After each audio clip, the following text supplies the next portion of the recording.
Olá pessoal, tudo bem? Como é que vocês estão? Eu estou bem, graças a Deus. Estamos chegando aqui para mais uma aula de Educação Física. Estou muito feliz com a participação de vocês na plataforma, a forma como vocês estão se empenhando, estão fazendo aquilo que é sugerido, as atividades e tal. Tudo isso deixa a gente muito animado, muito motivado para continuar planejando boas aulas para vocês. Então hoje daremos continuidade aos nossos jogos eletrônicos. Hoje a gente vai aprender um pouco mais sobre esse assunto que nós já iniciamos na aula passada, onde nós aprendemos sobre a história dos jogos eletrônicos. A gente pode ver desde o seu surgimento até os dias de hoje, né? Então, os jogos eletrônicos é muito mais rico do que ficar somente jogando, né? Tem toda uma história por trás, tem toda a questão do desenvolvimento do jogo, então tem muita coisa interessante para a gente estudar. Hoje a gente vai aprender sobre os gêneros de jogos, mas aqui eu já trago para vocês uma curiosidade. Vocês sabiam que em todo o mundo são aproximadamente 2,1 bilhões de jogadores de jogos eletrônicos? Caraca, é muita gente jogando, né? E agora, principalmente aí com os smartphones e tal, isso fez com que o número de jogadores crescesse ainda mais, né? E eu faço outra pergunta para você. Você conhece os diferentes gêneros de games? Então, como a gente já viu, os games aí, os videogames existem há quase 70 anos. E ao longo de toda a sua história já foram criados vários gêneros, subgêneros, né? Tudo isso por conta das inovações de mecânicas, câmeras e jogabilidade, né? Que precisam ser generalizadas. Então você precisa classificar os jogos. Se é um jogo de ação, um jogo de aventura, e tudo isso é de acordo com as suas inovações. Então, cada vez que surge um jogo novo, ele precisa ser classificado. Por isso que hoje existem muitos tipos de jogos, né? Muitos gêneros de jogos.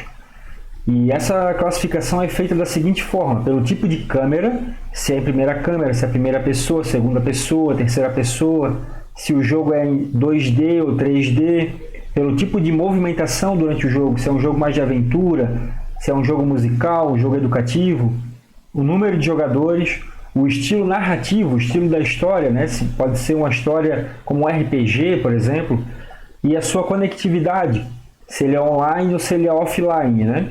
Então, esses são os principais fatores aí para classificar um jogo. Como eu falei antes, são mais de 100 tipos de gêneros, mas aqui a gente vai trazer os 10 principais, tá bom? Então, nós temos aí ação, aventura, luta, corrida, RPG, simulação, estratégia, esportes, jogos educativos e musicais, como Guitar Hero e diferentes outros, né? Nós temos aí o MMO, que são os Massive Multiplayer Online, pode ser Clash of Clans, enfim, vários outros jogos aí que funcionam desse jeito, né? Hoje nós vamos aprender mais específicos jogos de ação, tá? Cada classificação dessa tem mais um monte de classificação dentro dela, um monte de informação. Se eu fosse abordar todas essas hoje, ficaria uma aula imensa. Então eu vou começar só com ação hoje, tá bom? Na próxima aula a gente vai para aventura, luta, corrida, e eu vou trazendo exemplos de jogos para a gente poder entender. Então vamos lá, jogos de ação. Os jogos desse gênero focam-se em desafios que requerem coordenação mão-olho e habilidades motoras para serem superados. Por exemplo, atirar em inimigos, desviar de obstáculos, pular de plataforma caindo, etc. Essa coordenação mão-olho é aqui, né? Você está jogando e você está olhando lá, né? Você está mirando, você está se deslocando. Então você precisa ter coordenação no movimento que você vai fazer com a sua mão, coordenado com o que você está vendo ali durante o jogo, né? Então é a coordenação mão-olho, né? Neles o jogador controla a maioria das ações que ocorrem durante a narrativa e está no foco, né, dessa narrativa. A maioria dos jogos antigos pertenciam a esse gênero, ou seja, então a maioria dos jogos antigos eram jogos de ação, principalmente devido às limitações técnicas de memória e processamento. E até hoje, né, os jogos de ação ainda dominam uma grande parte do mercado, né? Existem vários subgêneros de jogos de ação, como a gente vai ver agora. Tiro em primeira pessoa, Counter-Strike, né? Acho que é um dos mais conhecidos aí de primeira pessoa. São jogos nos quais a câmera do jogo mostra a visão do jogador. Você consegue se imaginar como se você fosse o próprio personagem ali, né? Como você pode observar aqui na imagem. A perspectiva, então, é em primeira pessoa. Na maioria dos casos, a ação é baseada em armas, que podem ser punhos, espadas, arma de fogo, laser, entre outras, as quais têm como objetivo dar a sensação de poder ao jogador. Então você sente que você está no domínio da situação, né? Quem está jogando Counter-Strike ali, está trocando tiro com os adversários e tal, é como se você estivesse ali no controle, né? Como se estivesse mesmo no jogo, envolvido ali de fato, né? Tiro em terceira pessoa, hoje são os jogos mais jogados, eu acho, aí pela galera. Se destaca principalmente o Free Fire e o PUBG, né? Ele possui as mesmas características de jogabilidade de um primeira pessoa. Sua principal diferença é a câmera, que agora mostra a visão por cima do ombro do jogador, né?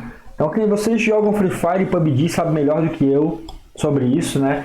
Você consegue ver o personagem ali correndo, você tem a visão por cima do ombro dele, né?